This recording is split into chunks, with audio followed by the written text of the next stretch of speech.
Hey you guys, welcome to another Snapshot video. This is Snapshot 20w15a, and this might be my favorite snapshot we have gotten so far. Let's dive into it. But before we get started, please consider hitting that subscribe button. I can see 92.9% of viewers are unsubscribed. It would really help out the channel, and I would really appreciate it. This particular snapshot is teeming with so many features that I have a whole bunch of stuff set up here, and hopefully we can get through a majority of it and explain everything as we go along. And I want to start with Dispensers. Dispensers got a major update, and they now interact with animals in a wide variety. Starting here with the pigs, Dispensers will now put saddles on pigs and horses. Oh, ooh, it even makes a cool sound. And it totally failed with the horse. It could be a directional thing. Should be able to put armor on horses. Alright, let's try Dispensers from a different angle with these guys. I don't know. I think this one might still be a little broken. But we should be able to put carpets on llamas now. Chests. Perhaps if the dispenser is directly above them?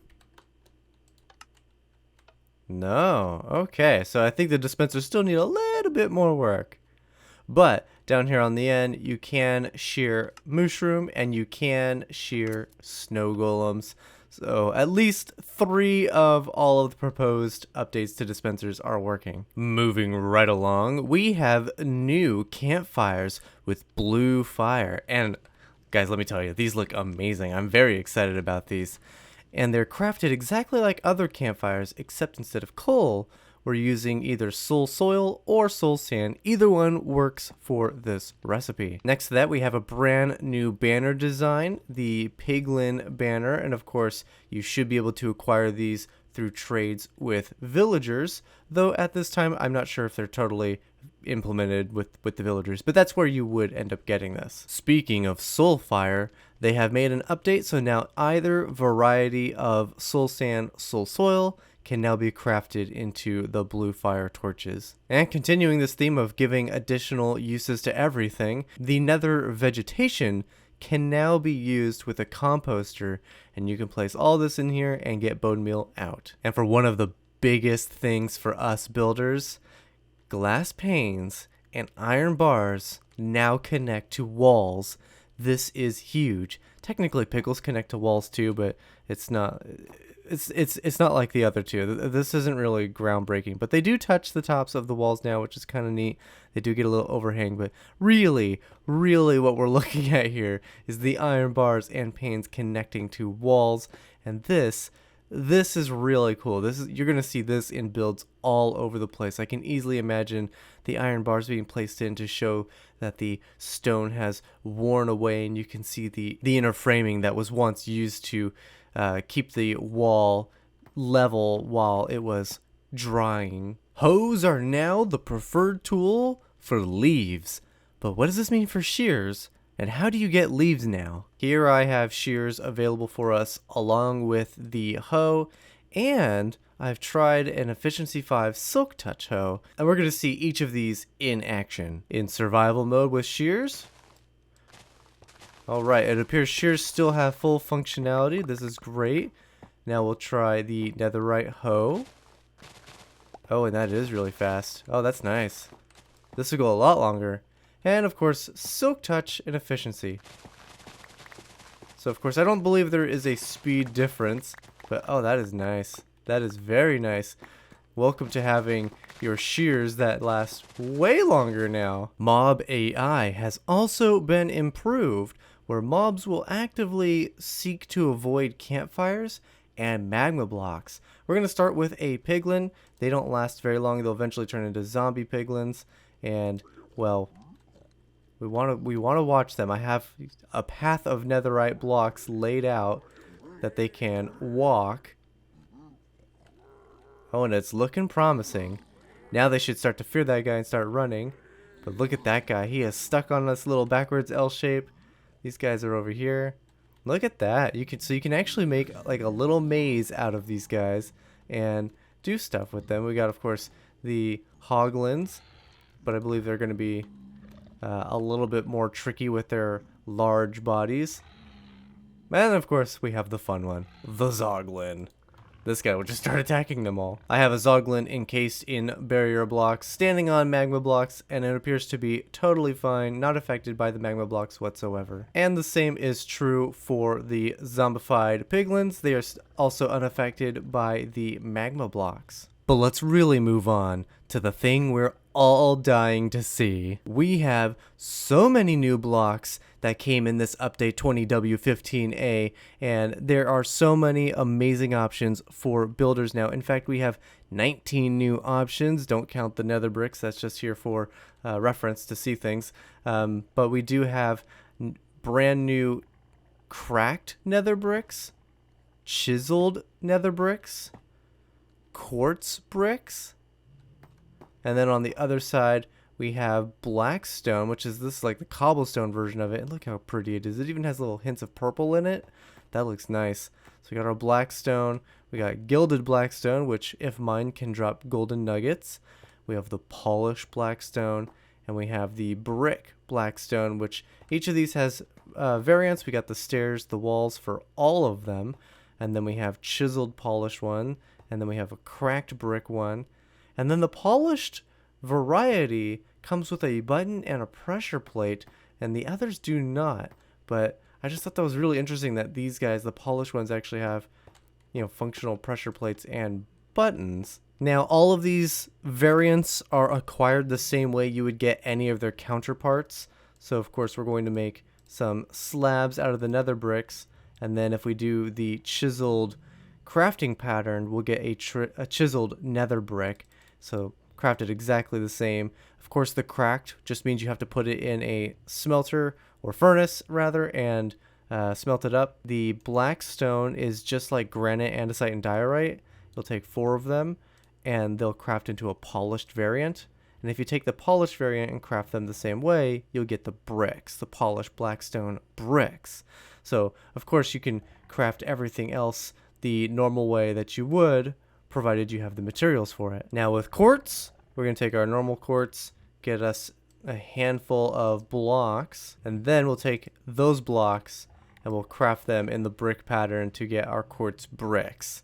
Very simple, you should be able to craft these pretty quickly. But Winter, I hear you asking, where do you even get the Blackstone?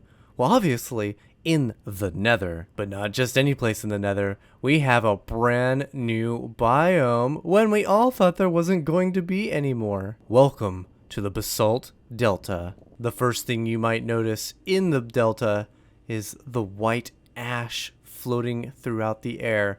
This is supposed to resemble some sort of volcanic activity. Maybe a volcano erupted recently around this area. And oh man, this is my first time hopping into it. This looks really, really good. But you can see we have random lava pools piled up, so be careful when you're mining here. You can get excess amounts of basalt, and of course you can find Blackstone in little pockets just like this one. Simply just mine it up, and then you can craft it into all the other variants. But oh my goodness, they look so good. This biome is fantastic. And you should be able to occasionally find the gilded Blackstone, which is the gold ore variant.